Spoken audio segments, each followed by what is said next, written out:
pemirsa, demikian tadi berita pilihan iNews Sore bersama saya Arlista Hadi. Kita awali iNews Sore hari ini dengan informasi setelah Amerika menjatuhkan rudal GBU-57 melalui pesawat pengebom siluman B-2 di 3 fasilitas nuklir Iran.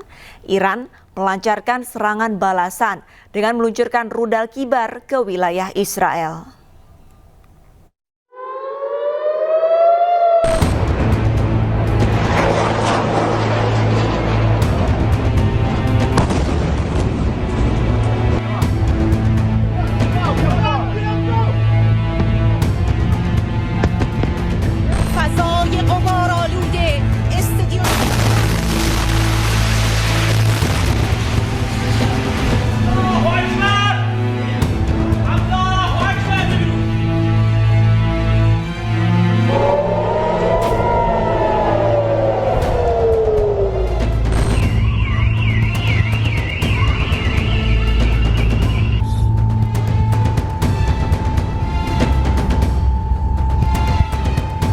پایین یه ساختمان مسکونی زده شده.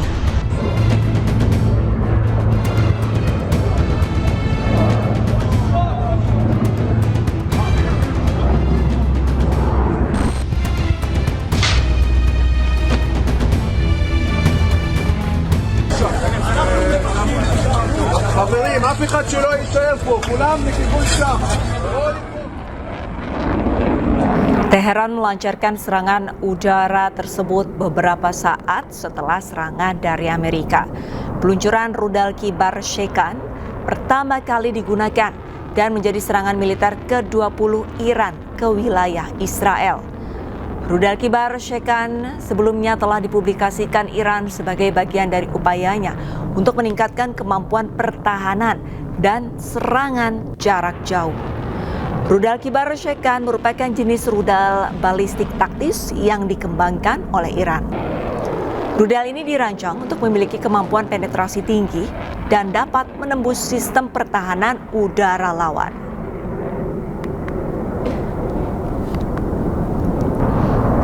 Setelah mendapatkan serangan rudal dari Iran, sejumlah korban luka tercatat oleh pihak kepolisian Israel.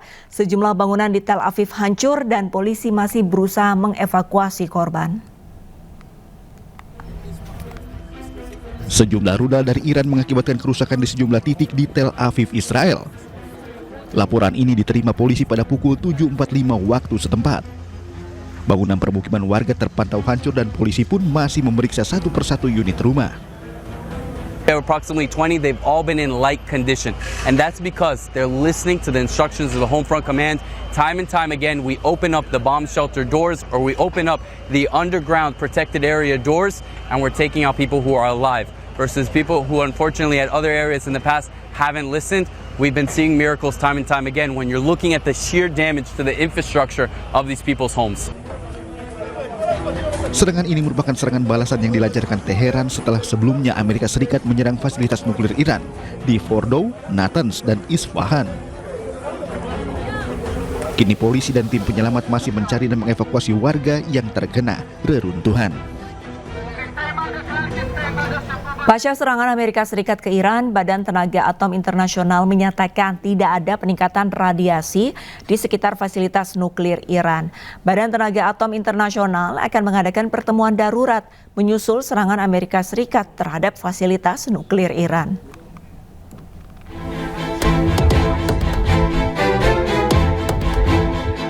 Badan Pengawas Nuklir Perserikatan Bangsa-Bangsa menegaskan serangan bom Amerika Serikat terhadap fasilitas nuklir Iran tidak menimbulkan peningkatan radiasi berbahaya.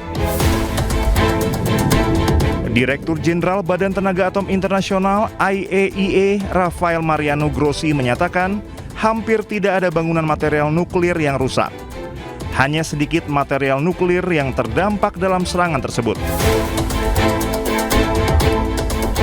Badan Tenaga Atom Internasional akan mengadakan pertemuan darurat pada Senin 23 Juni menyusul serangan Amerika Serikat terhadap fasilitas nuklir Iran. Rafael Grossi menekankan pentingnya negara-negara yang terlibat segera memulai jalur diplomatik untuk mengakhiri pertempuran. The situation at all other sites in Iran remains as I described them to you 3 days ago. We continue to monitor the situation and encourage the Iranian regulator to maintain its indispensable contact with the IAEA's Incident and Emergency Center.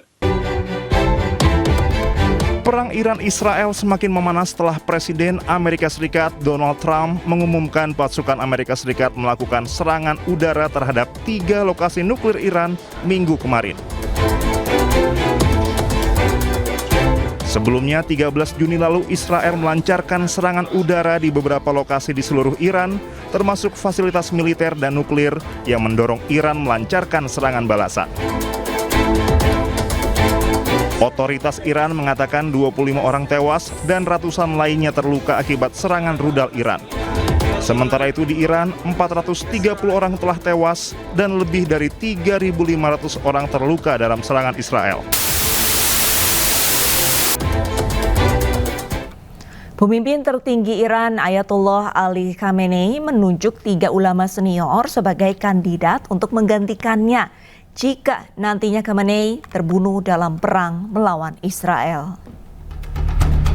3 pejabat Iran menegaskan Khamenei ingin memastikan transisi yang cepat dan tertib jika dirinya tewas dalam perang.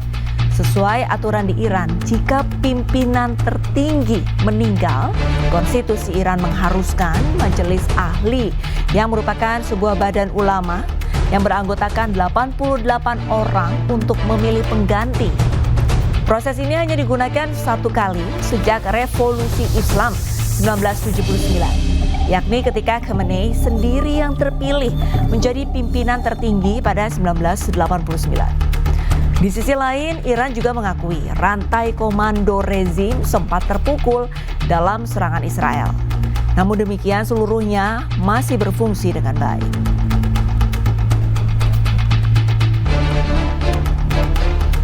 Sementara itu, pemirsa, Iran mengancam akan memblokir Selat Hormuz akibat campur tangan Amerika Serikat yang ikut menyerang Iran.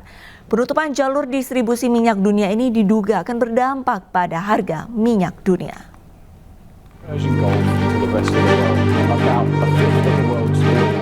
Ancaman menutup Selat Hormuz disampaikan Iran pasca ikut campurnya Amerika Serikat yang menyerang Iran di 3 kota. Otoritas Iran mengkonfirmasi bahwa rencana itu telah didukung oleh parlemen Iran dan saat ini menunggu persetujuan dari Dewan Keamanan Nasional Iran. Penutupan Selat Hormuz diprediksi akan mempengaruhi harga minyak dunia. Pasalnya, selat ini menghubungkan Teluk Persia dengan Laut Arab dan Samudra Hindia. Sebagian besar ekspor minyak dari negara-negara besar regional harus melewati Selat Hormuz. Di antaranya ekspor minyak dari Arab Saudi, Irak, Uni Emirat Arab, Qatar, Iran, dan Kuwait. Sekitar 20% atau 20 juta barel minyak mentah setiap harinya melintas melalui Selat Hormuz untuk konsumsi global. Konsekuensi penutupan Selat Hormuz tidak hanya dirasakan oleh negara teluk pengekspor minyak, namun juga akan dirasakan oleh sebagian besar negara di dunia, termasuk Amerika Serikat. Amerika Serikat kini ketar-ketir, bahkan mereka malah meminta China untuk membujuk Iran agar tidak menutup Selat Hormuz. Tim Liputan iNews melaporkan. Pemirsa, jika Iran menutup Selat Hormuz, maka dampaknya akan dirasakan berbagai negara di dunia. Sementara itu di Indonesia, harga komoditas energi akan melonjak seiring naiknya harga minyak global. Year to date negatif, year on year-nya minus 15% dibanding tahun lalu harga minyak itu lebih lemah.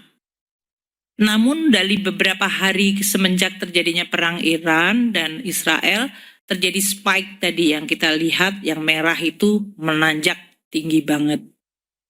Demikian juga dengan batu bara, yang kalau kita lihat dari Januari sampai dengan akhir Mei, harganya itu menurun 16%. Kalau dibandingkan tahun lalu, harga batu bara itu turunnya bahkan 21%. Namun kita lihat beberapa bulan Mei, Juni ini kenaikan harga batu bara bahkan sudah menembus di atas 100 lagi, yaitu 105,3. Memanasnya konflik Iran dan Israel membuat pemerintah Indonesia mengevakuasi WNI yang ada di kedua negara. Evakuasi WNI gelombang pertama melalui Azerbaijan berjalan dengan lancar.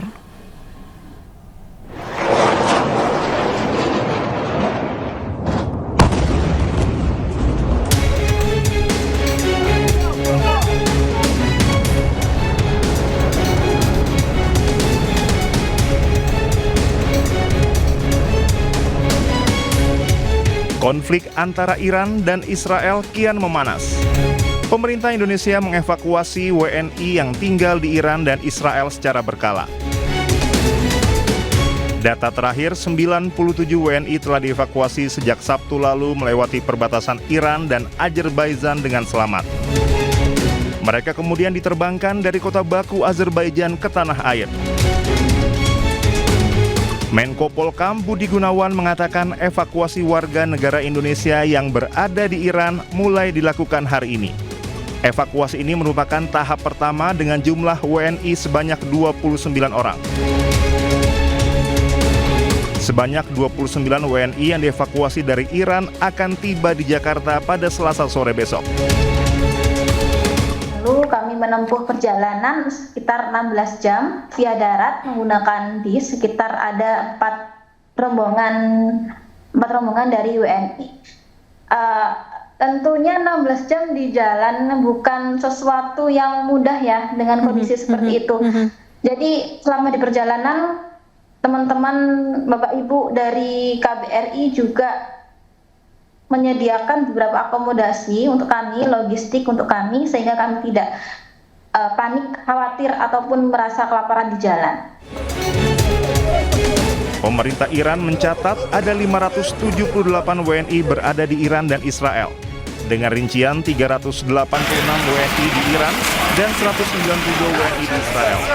Mayoritas WNI adalah pelajar dan mahasiswa. TNI mengerahkan 34 personelnya yang tergabung dalam crisis response untuk melakukan proses evakuasi.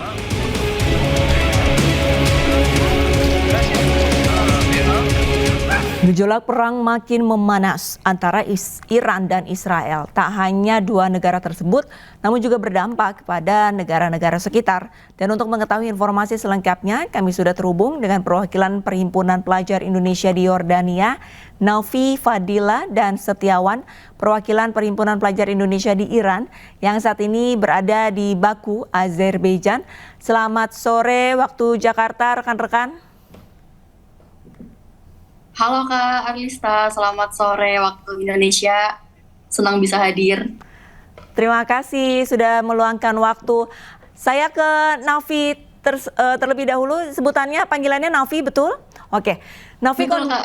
Baik. Naufi, posisinya sekarang berada di mana, Naufi? Saya ada di kota Irbid, Kak. Kota Irbid, Yordania. Di Yordania. Untuk kondisi di sana hingga hari ini seperti apa? Mungkin bisa diceritakan, Naufi? Baik, di Yordania sendiri Kak terpantau aman karena memang Yordania merupakan negara yang aman ya Kak. Dan terutama yang saya dapat informasinya itu di daerah yang banyak mahasiswa Indonesia di sana seperti daerah Irbid, daerah Aman, daerah Mu'tah itu terpantau aman sampai hari ini. Dan juga sampai saat ini juga belum ada laporan warga Indonesia di Yordania yang terkena dampak langsung seperti luka-luka dan lain sebagainya gitu Kak. Oke, berarti masih dalam kondisi aman ya. Saya coba bertanya kepada Setiawan. Setiawan, untuk di Baku kondisinya saat ini seperti apa, Setiawan? Iya, makasih Mbak. Untuk saat ini kondisi kita para WNI di Baku sehat, aman, dan hari ini pun gelombang pertama akan diberangkatkan ke Indonesia, akan dipulangkan ke Indonesia sebanyak 29 orang. 29 Setiawan ya? Dari 80, mohon maaf 89 kalau tidak salah ya? Oh, saya nggak tahu pastinya berapa anggotanya. Perkiraan saya sih kemarin itu sekitar 100 kurang lebih lah 100. Oke, Setiawan, untuk 29 orang yang akan dipulangkan ke Indonesia, kapan tepatnya? Apakah sudah ada pengumuman? Sudah ada pengumuman tadi di grup diumumkan dari pihak yang berwajib, itu dia jadwalnya jam 5 sore kalau nggak salah. Tanggal berapa, Setiawan? Tanggal 23 Juni jam 5 sore waktu baku. Oke, hari ini berarti akan dipulangkan sebanyak 29 orang ya, Setiawan ya. Termasuk Setiawan? Ya, itu gelombang. Oh, saya enggak. Saya nggak masuk dalam gelombang pertama, jadi kita itu bergelombang untuk dipulangkan ke Indonesia. Ada beberapa gelombang untuk 2 hari sampai 3 hari ke depan itu akan bertahap untuk dipulangkan ke Indonesia. Oke, tahan dulu Setiawan, saya akan kembali ke Novi. Novi, kalau dari WNI di Yordania, kan kondisinya masih dibilang aman begitu. Apakah ada wacana KBRI setempat ini untuk mengumpulkan para WNI dan dipulangkan juga ke Indonesia? Baik Kak, kalau untuk sampai saat ini belum ada himbauan seperti itu.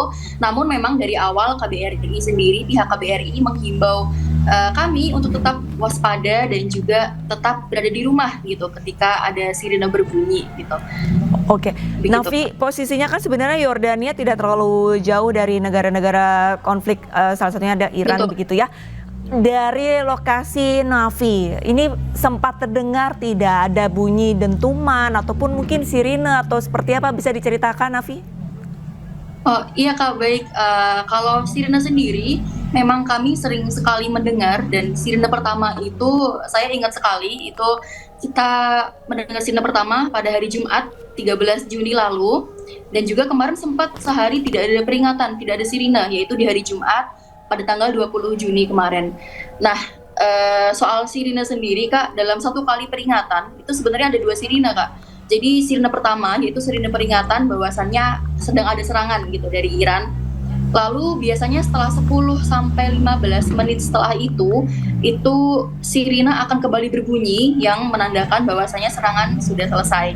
Dan dalam satu hari Kak, biasanya ada 2 kali peringatan atau 4 kali sirine. Dan paling banyak kemarin pernah 4 kali peringatan atau 8 kali sirine. Gitu Kak.